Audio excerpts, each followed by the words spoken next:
Hi, everybody. In this session, we want to answer the question, what do you really want? As a mediator, I'm often confronted with that question. In other words, people are engaged in a conflict and they think they want one thing, but they really don't know what it is they really want. And so part of our process is helping them figure out what it is they really want. And many times people want stuff, but they really don't know why they want it. And even if they get what they want, they still feel empty and want more. And sort of the classic illustration of this in the business world is the business executive who's the ace star in the company, and he says, "I want a corner office or I'll quit." So he gets the corner office, or she gets the corner office, and then 2 months later, I need a Mercedes with a driver, or I'll quit. It's just an inexhaustible black hole of demands that people make. So we want to talk tonight about what do we do in those situations, and how do we help people find what they really want, and how do we do that using the skills that we talk about from my perspective, learning how to listen other people into existence, and from Aleya's perspective, using the higher realms to ask for assistance. So I'll turn it over to you, Aleya, to start with your take on all of this. Well, I'm also thinking about these situations that you might get into where you get triggered. So if you think about a situation where you aren't respected, or somebody isn't listening to you, acknowledging you, supporting you, providing a safe space for you, you might even be afraid of betrayal, that someone's not being honest with you, truthful. There is something that you really, really want, but we often think that what we really, really want has to do with the other person doing something for us. So I really want them to respect me, and I'm super triggered that they didn't respect me. There's that. And we want to validate ourselves if we're in that experience, or be validated if we're in that experience, using the tools of the affect labeling. But then there's step 3. And step 3 has to do with, what do you really, really want? And a lot of the times what we'll do is we will project what we're really wanting onto another person. But what we really, really want is to do that for ourselves. And whenever we project what we're wanting onto another person, wanting them to respect us or value us or support us, we're essentially giving responsibility for that to another person. And when you give responsibility for that to another person, you immediately move into the role of being the victim. And then you go into all of the victim dialogue and the victim feelings. And then when you're in the victim feelings, you're going to naturally swing to the victimizer. And then you're going to attack, judge, and shame. And then you're going to cycle back to the victim, feeling like you're not getting any of your needs met by this person. And then we go back to the shaming, and back to the judging, and back to the critical, and maybe even back to the attacking. Now we're the victimizer. And so we can spend a lot of time cycling back and forth between the victim and the victimizer, because we projected our needs externally. And so this piece that Doug and I are talking about, of what do you really, really want, explore the idea that what you really, really want isn't for other people to respect you or listen to you or honor you or hold a safe space. You're actually wanting to retrieve that responsibility off of everyone and everything, and meet those needs deep in your core. Handing it back to you, Doug. So I'm curious, Aleya, about how you go about doing that. I mean, there are a lot of people who have suffered some pretty deep emotional wounds, narcissistic wounds, and they And been in have abusive relationships. abusive relationships, or they've been deeply emotionally invalidated and emotionally abused as children. Even in the most affluent, loving homes, children are still emotionally abused. Right. And they come into adulthood just feel they have with this hole inside them, and that's the hole that leads, of course, to addiction and other kinds of Unhealthy behavior. unhealthy behaviors.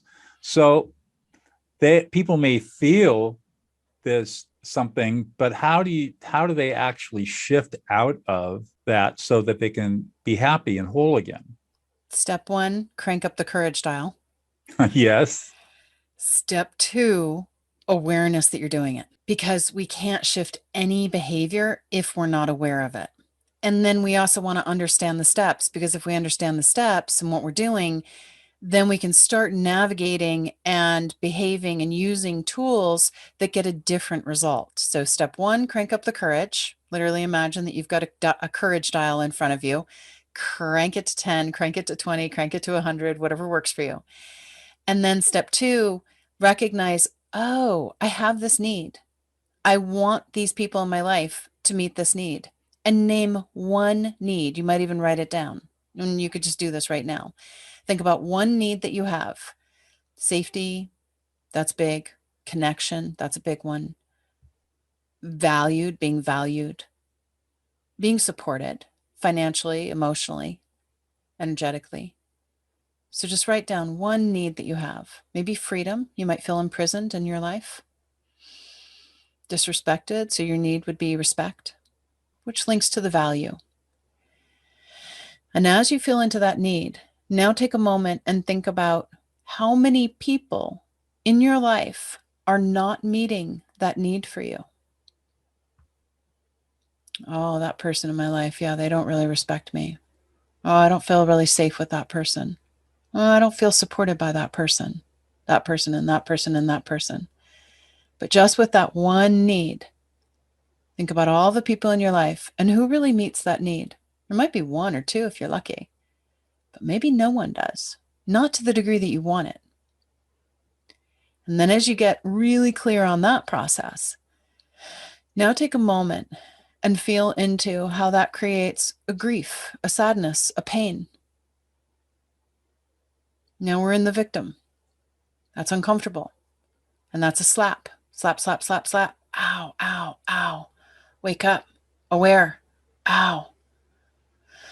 I don't want to do this anymore. Now there's a choice. So you do not have free will and choice if you are not aware.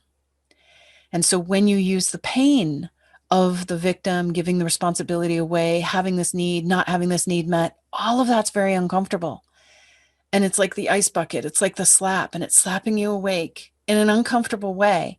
But now you're awake and you're like, ow, I don't want to be in this pain. I can't tolerate it anymore.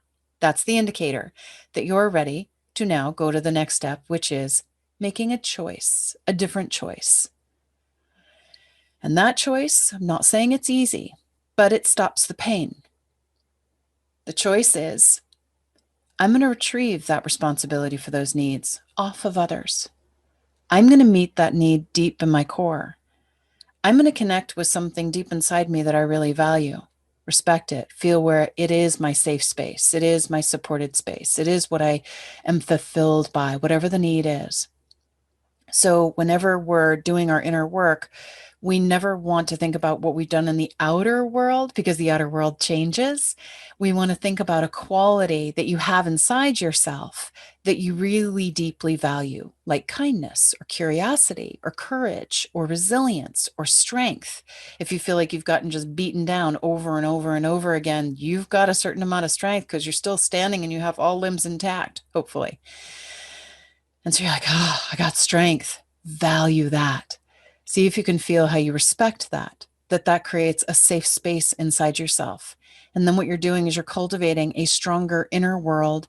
You are meeting your needs deep inside instead of wanting that from others. And that stops the pain cycle of the victim and the victimizer, the abuser and the abused. So those are the steps: the awareness, personal responsibility, awareness, identify the need, personal responsibility, and then retrieve that responsibility and start meeting those needs deep in your core. And I have specific practices, courses online that talk about how to do that in a deeper way.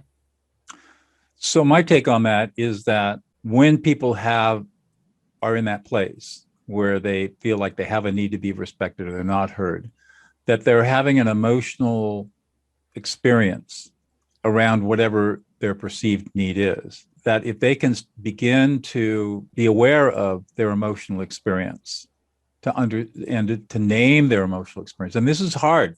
There are many, many people who, if you ask them to name an emotion, they can't do it. They are in a condition called alexithymia, the inability to to be able to name your own emotions, to recognize and be naming them. And that is not a condition that is chronic. It's a condition that can be fixed, but it's because we've never been trained how to be with our emotions as children. As children, we were told that emotions are bad, they're evil, they're weak, that it's not okay for you to be angry as a child.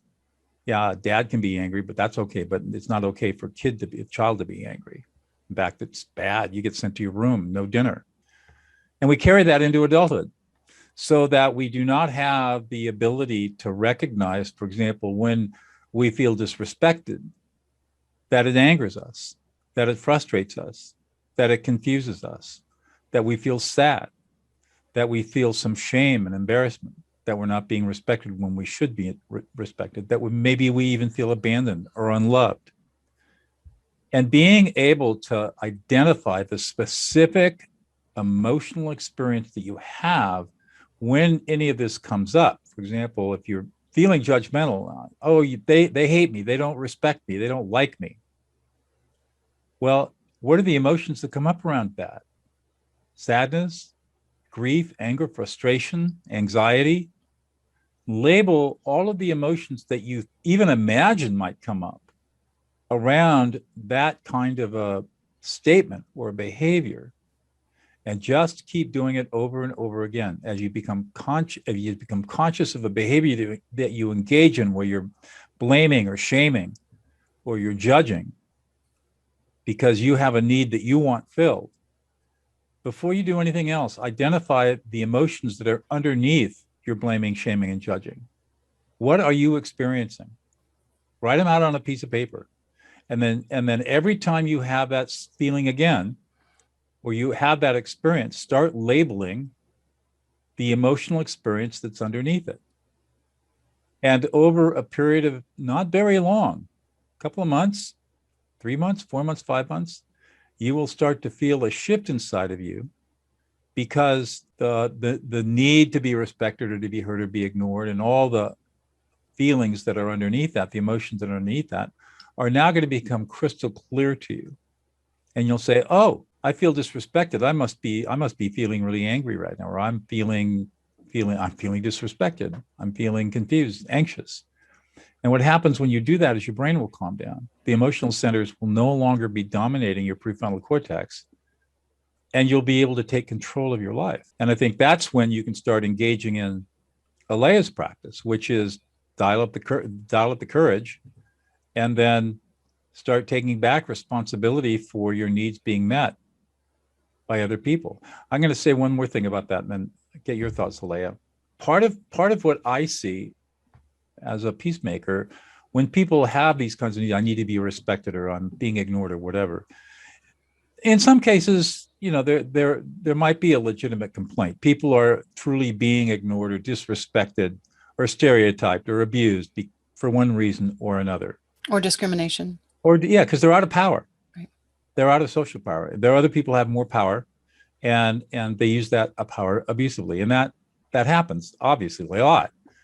So how do you that's a different conversation about how do you respond to power imbalance, which we should take up sometime. That would be a great conversation.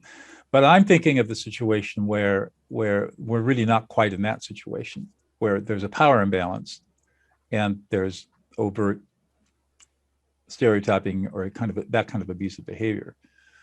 I'm thinking of situations where they're more typical relationship problems. The problem that people have oftentimes is when they're infants. Your needs as an infant get met, not instantaneously, but in a reasonably healthy family. When you cry because you're hungry, somebody will eventually feed you. When you cry because you've pooped in your diaper, somebody will eventually clean up the mess. When you cry because you're tired, somebody will eventually hold you and soothe you to sleep.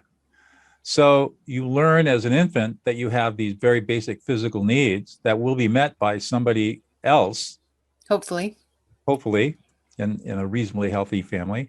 When you're a baby. And the problem is that there are a lot of people that never grow out of that. And we sort of, with some of our cultural myths, we persist in this infantile relationships, so that, for example, little girls think about being fairy princesses and the whole Prince Charming thing, where some guy, Prince Charming, is going to come and save them and take care of them forever. That's extremely infantile, and it's subversive, and it's And disempowering. very disempowering. So part of what you have to think about when you're thinking about, oh, these people don't respect me, or they don't judge, they're judging me, or they don't respect me, or they hate me, or whatever, is one of the things you need to be very honest about is, are you reverting back to that infantile demand that your needs be met by other people without you taking personal responsibility for meeting the needs yourself? And that's a harsh, or even asking for your needs to be met. That's right. And that's a very hard, harsh thing to do, because you're thinking, oh, my needs should be met. No, your needs, there is no rule that says your needs have to be met by anybody else, especially as an adult. You are responsible for meeting your own needs, nobody else. And well, and in truth, no one can. So even if somebody does meet your needs, it's never enough, because what you really want is to meet your own needs. That's right. So that's another part of this to really think about. And then the third part, which I alluded to, was, well, what happens if there are power imbalances and people really are taking away stuff? They're taking away your rights, your dignity, and because of racism or sexism or other isms where there's a huge power imbalance. Well, that's a conversation for a different day. There are other things, strategies you can possibly think about in those situations, but we're not talking about those. That's not what we're referring to here. So that's kind of my thought on it. Aleya, anything else? Those are some big layers, and I think that we just let that sit, ponder it, and explore the idea for the next week or so that no one knows what your needs are. You know what your needs are. When you meet your own needs, you will then have greater courage and less fear of being rejected when you ask for your needs. But if you're not if you're not meeting your own needs, then you will naturally fear asking for your needs. And often, if you're not meeting your own needs, your needs won't get met. Your needs get met to the degree you're meeting your own needs.